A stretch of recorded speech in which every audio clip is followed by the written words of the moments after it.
y a todas por haber venido.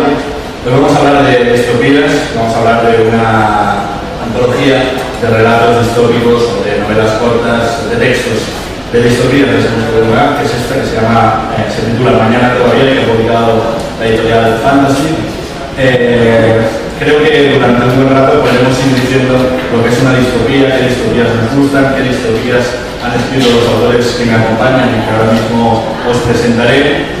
Pero para empezar, igual podríamos hablar de lo contrario, es decir, de la utopía. Quizá una utopía era que en un día de partido y después de 3 semanas de feria estuviera esto lleno.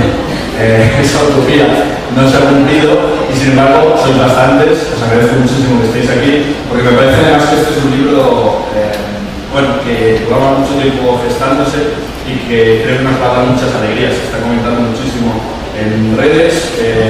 Creo que en cierto sentido y sin pecar de modestia se puede decir que es una antología histórica en el sentido de reunir por primera vez a toda una serie de autores españoles escribiendo distopías, cosa que no se había hecho hasta ahora, y menos hablando de autores que son todos ellos referentes relacionados más directo o indirectamente con el género fantástico, pero referentes de nuestra literatura, unos más consolidados, otros más jóvenes, pero todos conocidos y todos autores que han tratado en algún momento u otro el género fantástico y que se han acercado de una manera u otra a la distopía, el género de la distopía. Mañana todavía esta antología nació como una propuesta para la editorial Fantasy. Yo soy el asesor editorial de Fantasy, pero hasta ahora no había hecho ningún libro dentro de la editorial. Cumplimos un año, por cierto, pero eso se lo dejo a nuestra editora Amy Ureta, que después nos comente. Y dentro de este año decidimos hacer este tipo de antología. ¿Y por qué apostamos en primer lugar por las distopías? ¿Por qué creímos que era interesante hacer apuesta al resto de su género? Pues lo creímos sencillamente porque había 3 motivos. Puede haber otros, pero a mi entender había 3 motivos. En primer lugar, había una cierta tendencia, una cierta moda, incluso si queréis, del género distópico que se había generado a partir de las distopías juveniles, como la de Susan Collins, Los Juegos del Hambre, después con la película y todos los sucedáneos que han ido apareciendo. También en cine y en televisión, series como Black Mirror. También autores que habían tenido un cierto éxito últimamente en la frontera con la distopía. Todo el mundo puede tener presente La carretera de Cormac McCarthy como una obra que seguro que ha contribuido a esta tendencia, aunque en rigor es una obra post-apocalíptica, pero de las fronteras, en todo caso, si entramos en debate sobre ese tema ya hablaremos después. Había un caldo de cultivo, creo yo, para decir ¿y por qué hay tantos autores españoles que podrían haber hecho o estar haciendo distopías?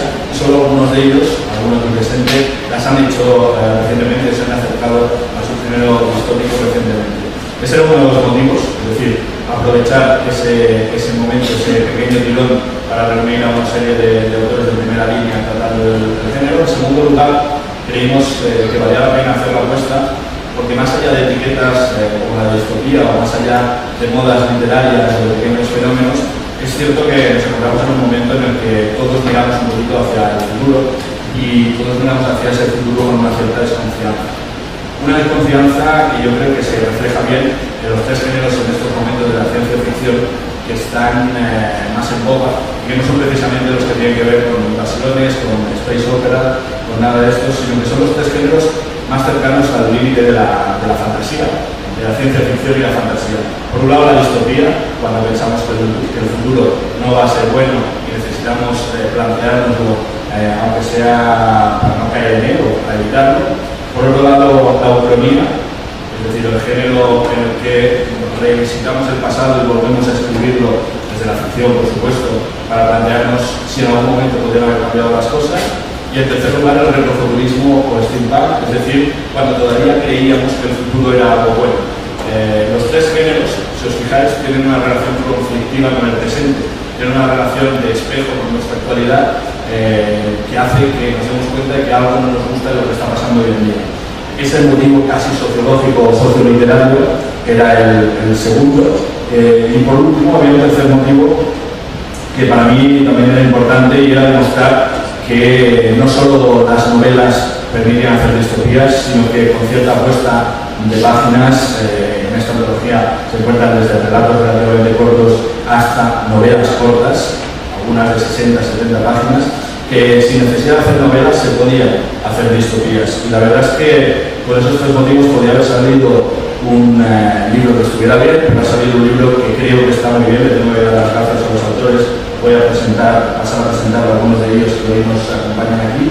Pero les tengo que dar las gracias porque a veces los libros de encargo, tú le dices a un autor, mira, podrías hacer un relato, y dice, bueno, sí, y luego le sale lo que le sale, ¿no?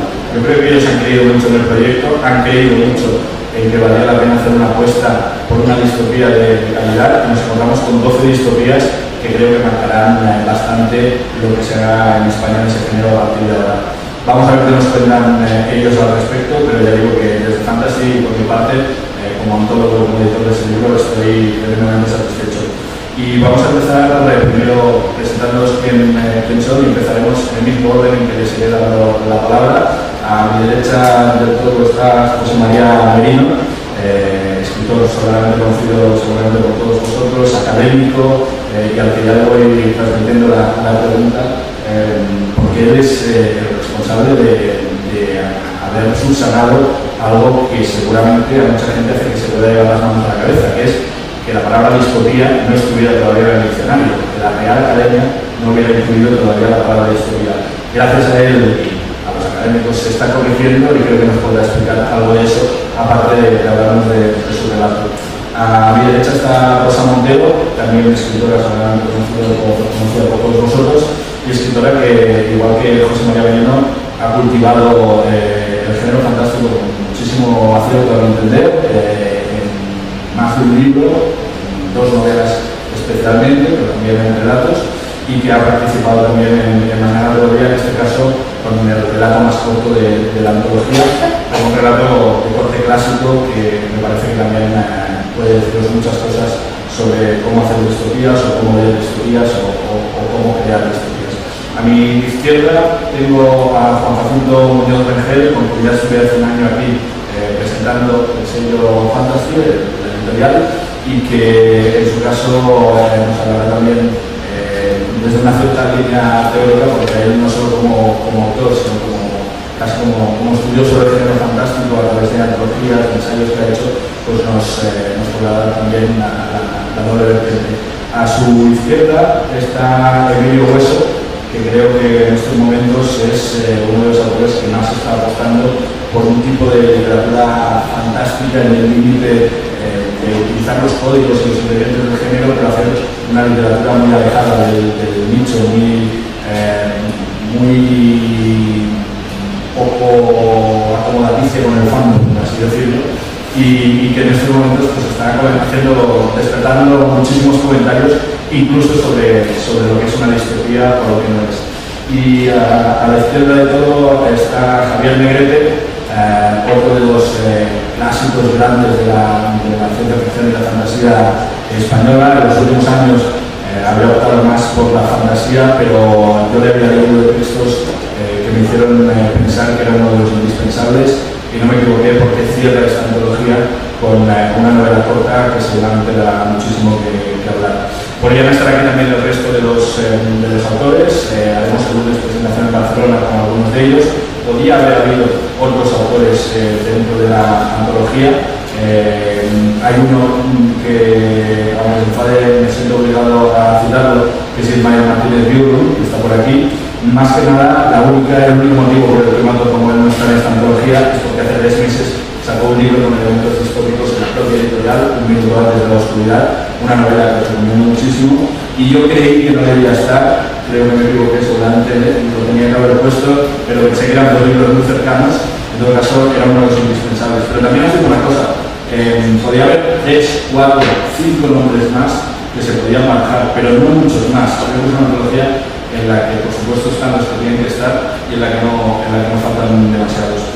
Y dicho esto, empezamos con las presentaciones de los distintos relatos y los distintos autores, y en este caso José María, si le parece oportuno, introduciendo ese tema de la definición, que era como algo pendiente y que esperábamos desde que éramos. Muy bien, pues buenas tardes. Ciertamente la palabra, el vocablo distopía, ha sido familiar para los que somos o hemos sido lectores de ficción científica. No es una palabra que ha cruzado esa frontera de, digamos, de habla mayoritaria hace muy poco tiempo. Pero yo, efectivamente, planteé en la academia la necesidad de introducir esta palabra en el diccionario, porque es una palabra que no sé si por los tiempos sombríos que cada vez vivimos parece que tiene una mayor vitalidad y penetra en el tejido de la comunicación ordinaria, ¿no? Pero claro, yo recuerdo las utopías, pues las distopías, pues la máquina del tiempo, la clásica, la madre, nosotros, de Eugeni Zambiati, que fue la que dio origen a 1984, ya un mundo feliz, ¿no? Mercaderes del espacio, que Mercaderes del espacio parece que es, en cierto modo, una representación del mundo que estamos viviendo, ¿no? Yo planteé ahí la introducción de la distopía y se aceptó. En la próxima edición de diccionario va a salir una definición que yo voy a decir cómo está marcada. Primero, distopía como representación imaginativa o imaginaria, segundo, de una sociedad futura, y tercero, que las características de esa sociedad serán unas características negativas causantes de la alienación humana. En la definición van a estar todos estos elementos. Y ahora, lo que sí diré es que a mí me interesó mucho participar en el libro. Creo que es un libro realmente lleno de matices, interesantísimo. Brevísimamente diré que plantea problemas en el ecosistema y en la arqueología, el deshielo de los polos, el deterioro ambiental, problemas genéticos y reproductivos. También plantea una tecnología que lleva resultados dañinos, androides de tipo diverso, chips de conducta, dependencia de las redes sociales, mal uso de los móviles. Mi encuentro concretamente trata de cómo los móviles acaban haciéndose casi dueños, creando una conciencia paralela y haciéndose dueños del mundo, ¿no? Derivaciones peculiares de la historia, invasiones islámicas y terrorismo, digamos, europeo, una sociedad más irracional y clasista, castas, humanos versus inhumanos, lo políticamente correcto llevado al paroxismo. Quiero decir que es un libro, yo creo, riquísimo en matices y en planteamientos de lo que realmente es una visión distópica. Porque yo creo que yo publiqué una vez un libro de cuentos distópicos, qué manera más oscura de ver el futuro, porque bueno, si hacemos proyecciones de la realidad que vivimos, esas proyecciones desde el punto de vista de la imaginación nos conducen a un futuro oscuro. Y yo creo que la distopía no es en principio un género pesimista, lo que es un género que nos advierte del rumbo que estamos teniendo.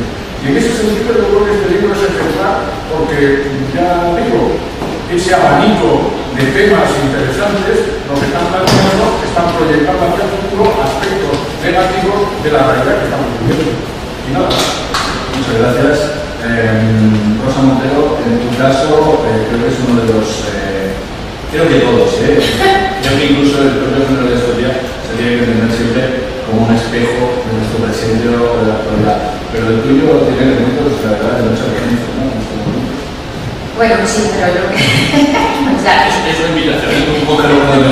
Bueno, lo primero, estoy encantada de que me hayáis incluido en esta antología, que está gente verdaderamente maestra del género. Y además, yo estoy escribiendo ahora otra novela que también es de ciencia ficción y por eso no pude escribir en concreto un libro para el libro, o sea, que es el único que me ha estado escrito concretamente para el libro, ¿no? Así que agradezco doblemente que hayáis hecho esta duda también conmigo porque me encanta estar y es un libro maravilloso. Yo me hago bastante reflexiones sobre esta bibliografía, sino primero, me parece increíble que siendo un libro que digo claramente literario importante, que hay un montón de autores aquí, haya tan poca gente. ¿Y por qué pasa? Porque es ciencia ficción nuevamente y es una cosa lastimosa. Hace 5 o 6 años la Federación de Libreros, si hay alguno por aquí me lo podrá a lo mejor decir con más exactitud, pero sé, en uno de esos estudios internos que hicieron, pues salió que el género que más odiaban los lectores españoles, hombres y mujeres, era la ciencia ficción que más detestaban, ¿no? Entre otras cosas porque no lo han leído nunca y porque creen que trata pues, de algo completamente esotérico y que no tiene que ver con la realidad, lo cual me parece lastimoso.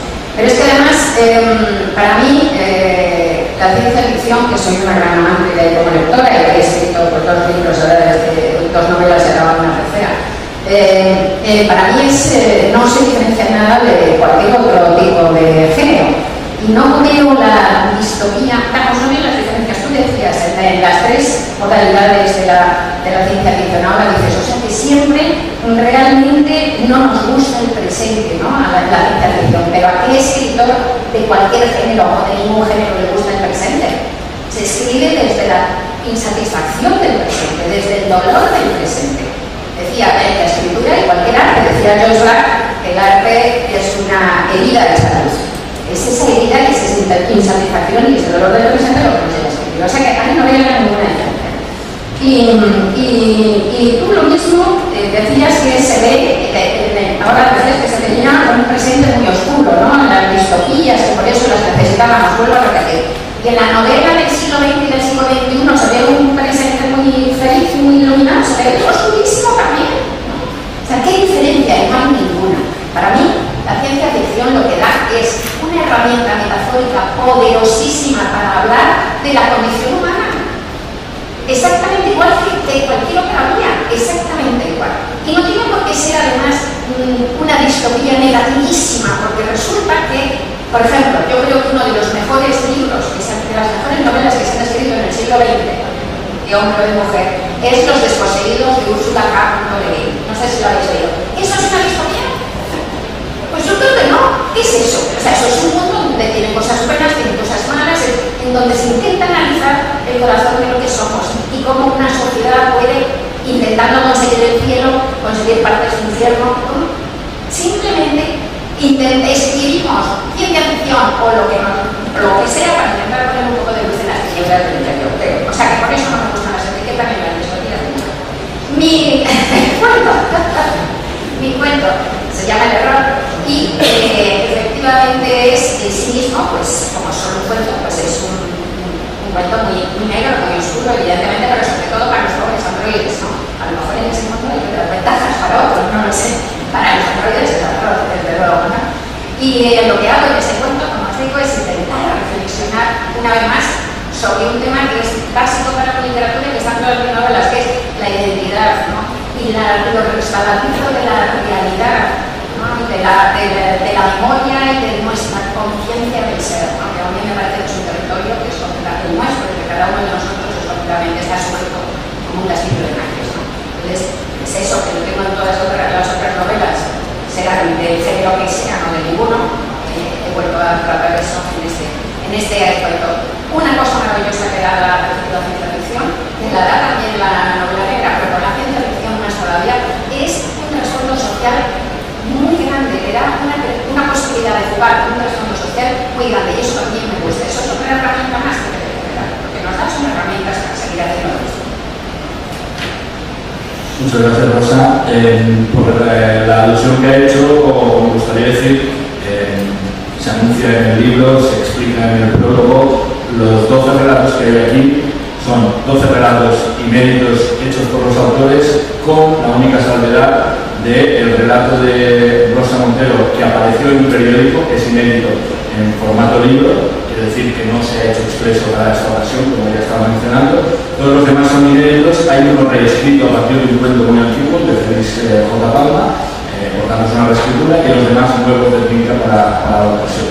Pasamos a Juan Jacinto Muñoz Rengel, que yo no le quiero spoiler demasiado con el tema teórico, porque encima a él le pondría en el compromiso de que encima para él el género fantástico no es exactamente el mismo que para la mayoría de los que hablamos de fantasía y de fantasy, ¿no? Pero en todo caso, lo que sí me parece interesante de su relato, de este colapso que nos presenta, es algo que dentro del resumen de José María Merino no ha quedado del todo claro, pero a mí me parece muy interesante, que es que hay una mayoría de relatos en los que la preocupación viene por la tecnología más inmediata, móviles, como decía él, pantallas, redes sociales, en el relato de Laura Gallego. Es decir, la tecnología más inmediata nos da más miedo que algunas cosas muy lejanas, ¿no? Y este sería un poco también un caso. Sí, buenas tardes. Sí, probablemente el factor tecnológico está muy presente en la ficción general y la historia en particular. Y quizás esos relatos apocalípticos o post-apocalípticos de los que hablabas antes se caracterizan por no tener esa tecnología, pues porque se ha caído todo ese sistema, ¿no? Pero bueno, tampoco creo que debamos hablar demasiado ahí, porque no es realmente importante. Yo estoy encantado de estar en este libro. Cuando me llamó Ricard se lo dije así. Estoy encantado tanto por el tema, porque me parece que es un tema muy interesante a mí, desde luego siempre me interesó como autor, y también por la compañía, ¿no? Creo que la nómina de autores es imprescindible en cuanto a lo que se está trabajando, ¿no? Yo creo que al final hace una panorámica muy interesante y muy bien dibujada. No obstante, tengo que reconocer que a mí lo que me gustaría de verdad es que todos nosotros fuéramos escritores utópicos, no distópicos, ¿no? Porque realmente, aunque parezca mentira, a pesar de lo que estamos hablando aquí hoy, la distopía es un género bastante reaccionario y bastante conservador, ¿no? Que se mueve por el miedo al cambio, ¿no? Realmente la utopía era lo que de verdad suscitaba la revolución. El revolucionario era el utópico, ¿no? Y entonces cuando uno hace un repaso por la historia de la utopía, o si habéis leído La República de Platón, que seguro que sí, o al menos esos pasajes obligatorios, ¿no? Si conocéis la utopía de Tomás Moro, la Isla del Sol, Candavera, la Nueva Atlántida de Bacon, etc., ¿no? Es decir, todo lo que puedo desear. Y se planteaba una alternativa a la realidad política del momento, ¿no? Al final, en el fondo, el pensador utópico, el autor utópico, estaba creyendo que ese cambio era posible. Yo creo que eso ha quedado tan atrás porque en el fondo nos parece ingenuo hoy día poder siquiera plantear esos cambios, ¿no? Poder luchar contra los poderes fácticos y contra las superestructuras, ¿no? Realmente es imposible o muy ingenuo para un autor de hoy pensar que lo que va a plantear en su novela se va a hacer dentro de unos años, no se va a llevar a cabo, ¿no? Hay tanto que cambiar que al final todos los que estamos en esta mesa acabamos atajando y dibujando esto que nos reúne aquí, que es la distopía, que es esa barrera que ponemos a, por lo menos, no queremos que esto pase, ¿no? Es decir, hay un montón de cosas que creeríamos, sería muy difícil ponerse aquí ahora a establecer todo un sistema posible. Todos los teóricos de la filosofía política siempre han dibujado la utopía como esa especie de horizonte inalcanzable. En la definición que comentaba antes José María, no se pone demasiado, no se acaba aclarando, igual que en la utopía, si es factible o no, si se puede conseguir, ¿no? Si el hecho de que ocurra importa en la propia definición. Pero sí es verdad que muchos teóricos de la utopía planteaban que es un horizonte y por lo tanto algo que no se puede alcanzar, pero que es bueno perseguir, ¿no? Con la distopía lo que ocurre es que, como decía antes, estaban poniendo cortafuegos y diciendo, bueno, pues esto sí, esto no. Y a mí cuando me planteó Ricard la posibilidad de este relato, me di cuenta de que quizá lo más me interesaba en este momento era la distancia. Me explico. La distancia que va quedando entre ese futuro, se alcance o no, y este presente, ¿no? Yo creo que los primeros autores distópicos, que además surge la distopía más bien como género literario, más que como filosófica, cuando surge la distopía dentro de la literatura, yo creo que todavía se ven, todos esos futuribles se ven muy lejos, ¿no? Y todas esas primeras sociedades se ven a cierta distancia. Y con el tiempo cada vez está más cerca, ¿no? O sea, yo sigo leyendo distopías y cada vez me parece que están en un futuro más inmediato, ¿no? Antes parecía que había que cambiar prácticamente todo, porque si pensamos en Verne o cualquiera de estos, pues imaginaos que ni siquiera existía la tecnología. Y hoy está todo eso, pero también está la crisis y están ya esos poderes incontrolables que suponen el capital, ¿no? Y todo lo que hay detrás de las multinacionales. O sea, toda la configuración de la sociedad ya está muy cercano a todo esto, ¿no?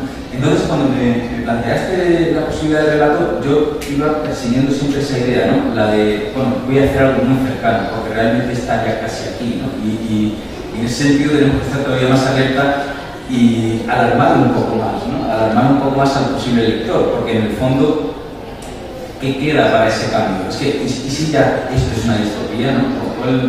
¿Cuál realmente es el límite, ¿no? Entonces, bueno, pues lo que planteaba yo en mi relato era, me imagino que lo que han hecho todos los autores, pensar un poco en lo que hay ahora y hacer esa proyección que se contaba antes, ¿no? Esa proyección hacia adelante. Pero, sobre todo, me centré en cosas que de verdad están ya y cómo unos pequeños cambios harían que llegáramos a eso.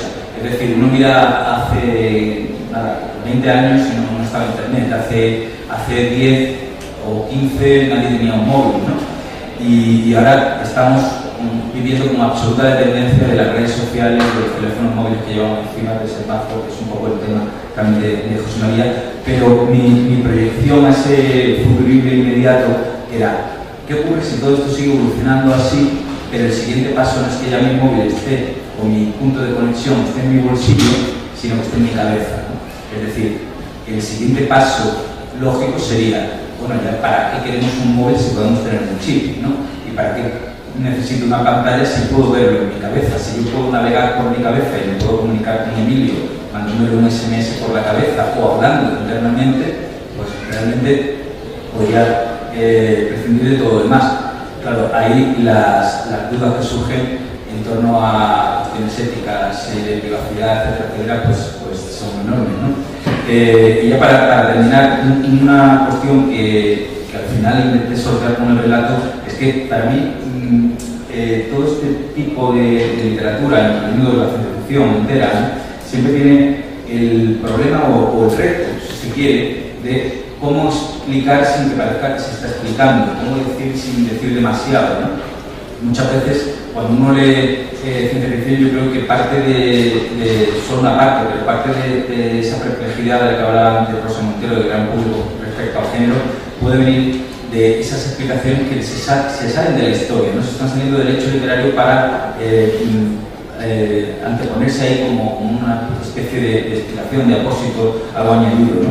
Entonces, como es un cuento, y aunque Descartes sí proponía que las distancias fueran largas, no deja de ser un cuento un poco largo, pero no deja de ser un cuento, al final me centré mucho en la historia. Entonces, en ese sentido, pues no sé si sería una distopía, porque a lo mejor no explica tanto como me habría gustado, pero es que tampoco me parecía un curso, ¿no? Y ya voy. Gracias, Juan Jacinto. Hablando el otro día con Susana Vallejo, que no está aquí, pero está en la antología, nos dimos cuenta que ella es una de las que ha puesto más elementos geográficos precisos de su historia. De hecho, pasa en el barrio Barcelonés de Sants, justamente ha salido el libro de los 10 que estaban pasando cosas en el barrio de Sants en Barcelona, como habréis visto en los telediarios, ¿no? Y entonces Jesús Cañadas, autor también de la editorial, envió un tuit, me parece que diciendo, citando a Bradbury y diciendo que las distopías no se escriben para adivinar el futuro, por eso están las profecías, sino que se escriben para evitar ese futuro, o para escribir sobre cómo evitar ese futuro, ¿no? Entonces, en ese sentido, me parece que nadie tiene que esperar que estos cuentos acierten, sino que en todo caso hay que valorar su calidad literaria, el planteamiento socioliterario que hacen, y luego ya veremos si somos capaces de evitarlo. Sobre el Emilio Hueso, le paso la palabra diciéndole o recordándole, porque lo sabe, que de momento han salido dos reseñas sobre Mañana todavía, y en ambas se dice que tu relato es el más diferente de todos los que hay dentro de la antología, lo cual no sé si te parece bien o mal. Yo no sé si es el más diferente, pero en todo caso sí que tiene una característica, que es el más medioambiental, ¿no? Supongo que es el más diferente en parte porque mi actitud hacia todo esto es bastante diferente a lo que habéis estado poniendo todos.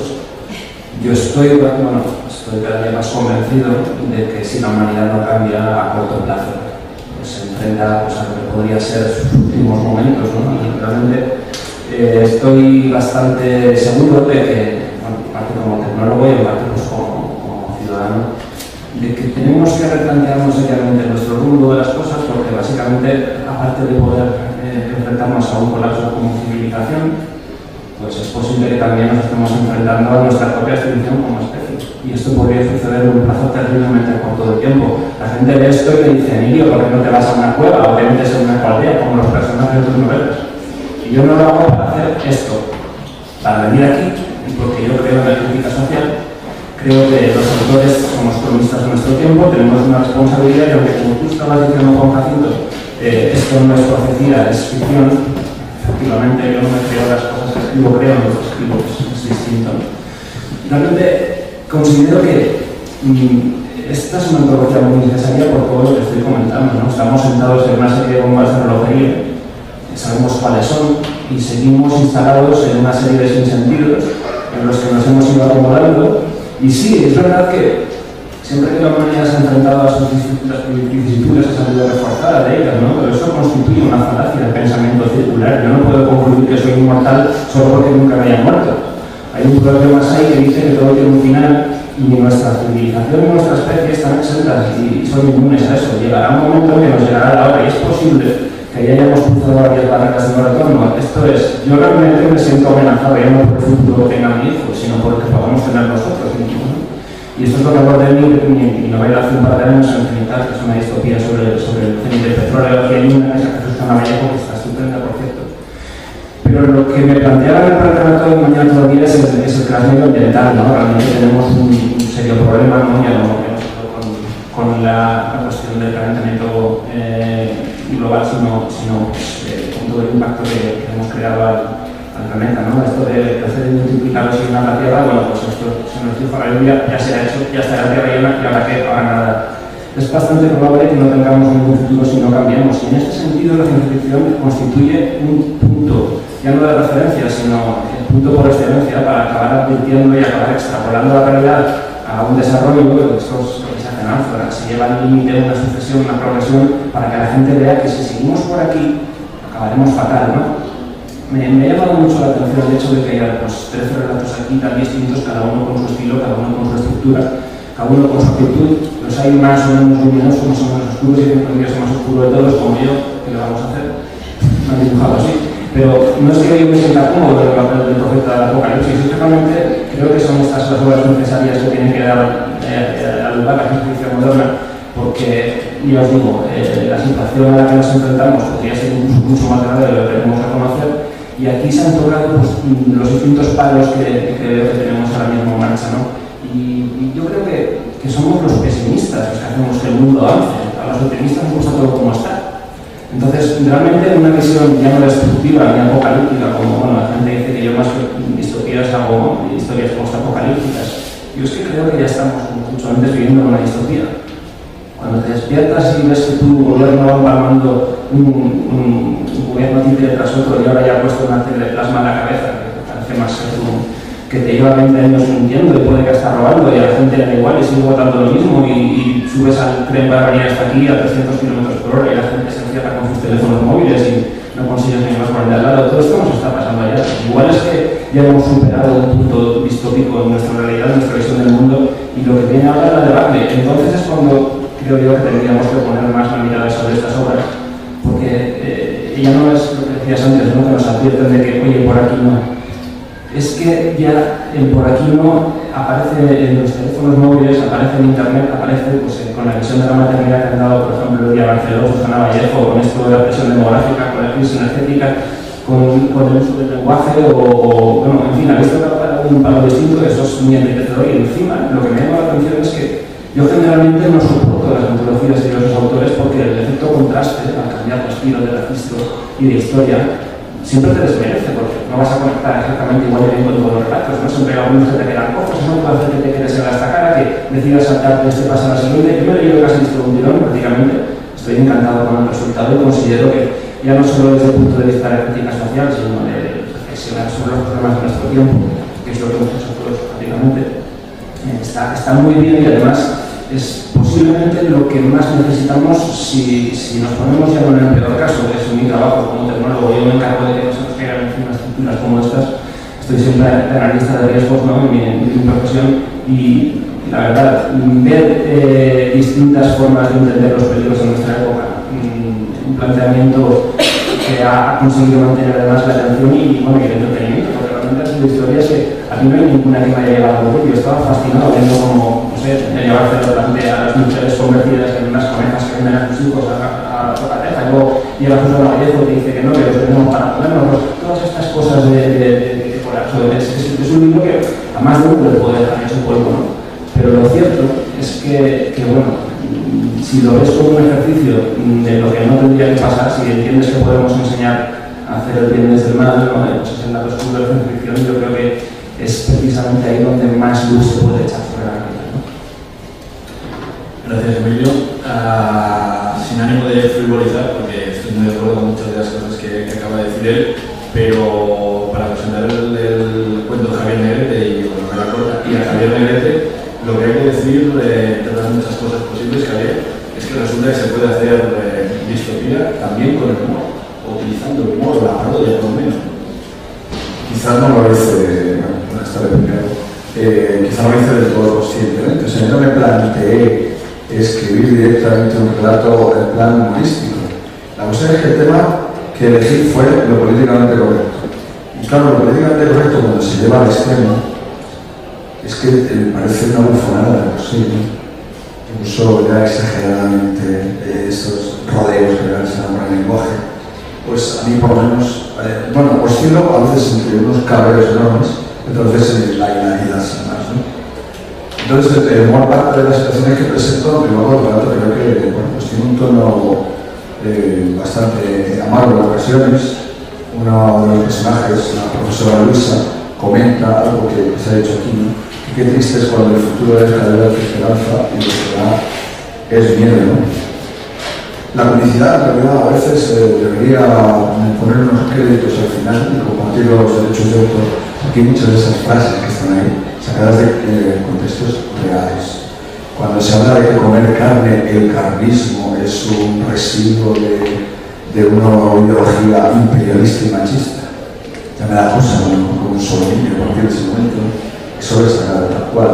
Cuando hablo de que no deberíamos dejar que ni la Academia de la Lengua diga como, o sea, ni redactar diccionarios, ni que sigamos las normas propias de la lengua heredera del latín, porque es que el latín también es una lengua machista e imperialista, y solo saqué unas declaraciones de determinados colectivos. Hay unas declaraciones de una ministra imaginaria que están prácticamente copiadas de unas declaraciones reales de una ministra, que fue ministra de Cultura, y que venía a decir que por mucho que uno sea escritor, tiene una responsabilidad moral, que no puede escribir cualquier cosa.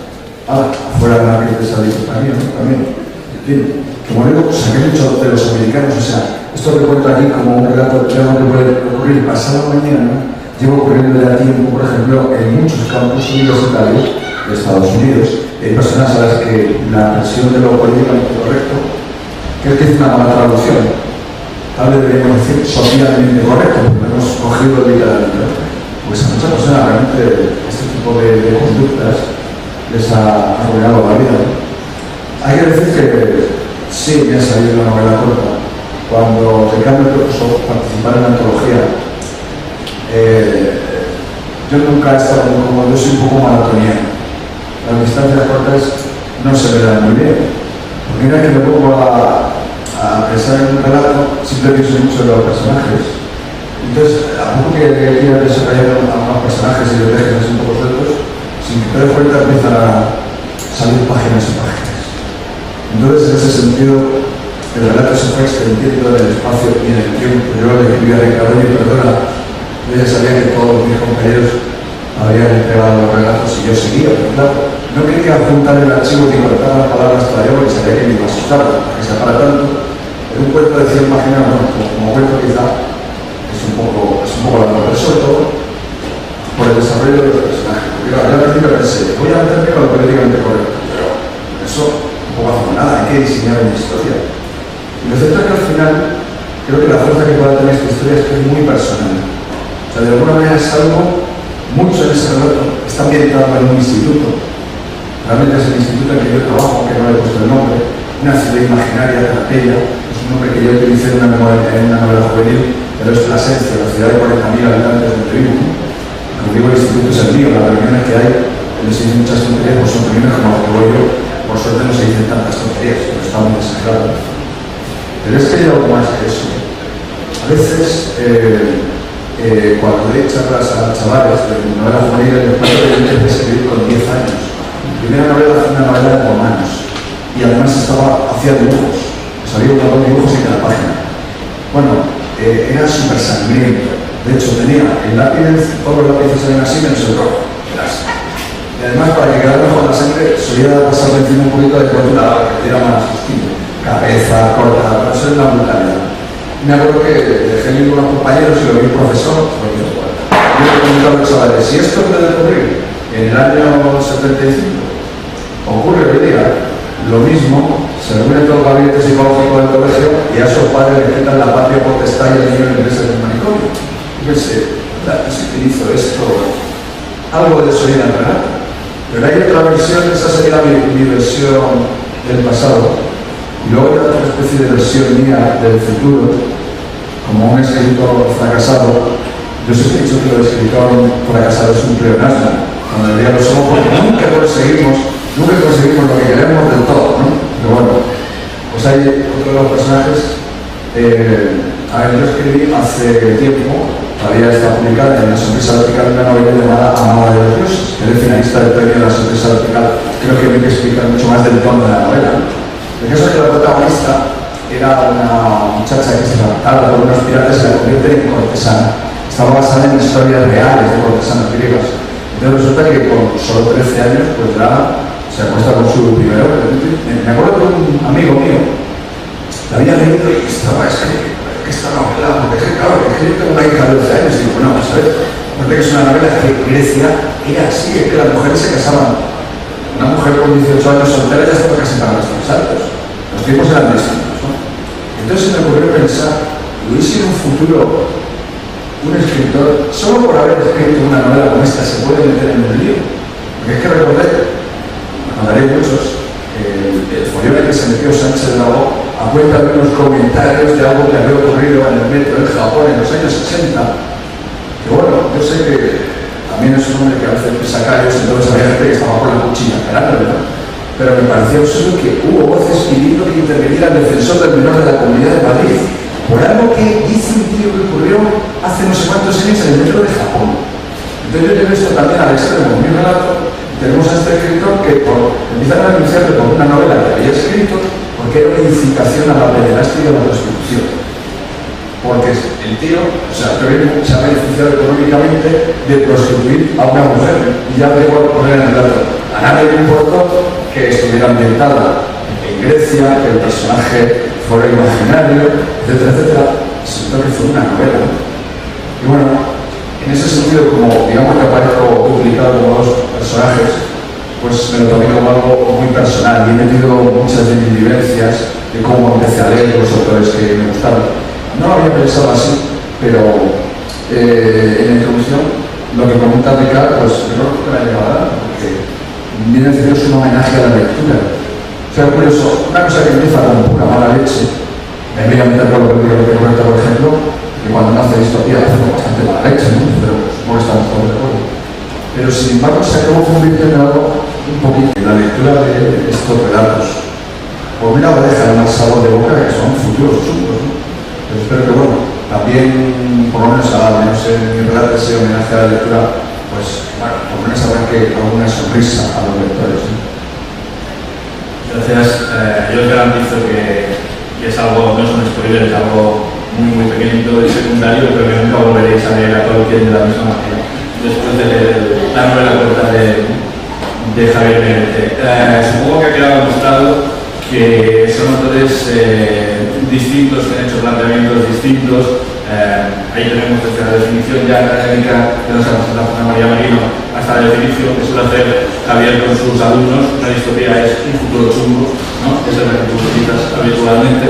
O sea que tenemos, digamos, todo el abanico de maneras de acercarse a la distopía, pero a mí lo que me sorprende del resultado final es la coherencia de este libro. Es decir, siendo tan diferentes los autores de los cuentos, creo que hay unas líneas maestras que hacen que sea un libro muy coherente. Podríamos hablar también de los relatos de Judy Martínez, de Juan Miguel Aguilera, de Mar Pastor, que junto con el de Javier es otro de los metaliterarios, seguramente de la antología, o el de Elia Barceló, que se ha citado brevemente, y ya tendríamos el conjunto de la antología. Yo, antes de pasarle la palabra a Emi, creo que tenemos muy poco tiempo, pero sí quería, ¿no? Sin preguntas. No, sí, quería, si alguien tiene alguna pregunta, dar la oportunidad de hacer alguna. No tenemos mucho tiempo, pero por lo menos la oportunidad de darla. ¿Alguien quiere hacer alguna pregunta? ¿No? Entonces lo que sí que me gustaría decir es que este libro es una antología de distopías. Y creo que con eso digo muchísimo, por una cuestión. La distopía es uno de los géneros que seguramente tiene que ser bueno o no es. Es decir, una distopía o es buena o no aguanta el peso de su propia apuesta. porque una distopía, tanto a nivel técnico, estilístico, como con la apuesta socioliteraria que hace, o sociológica que hace, necesita ser verosímil, necesita crear un universo, y eso o se hace bien o no se hace. Creo que ellos lo han hecho todos muy bien, y por tanto yo les felicito como antólogo. Espero que vosotros podáis hacerlo en breve como lectores, si no lo estáis haciendo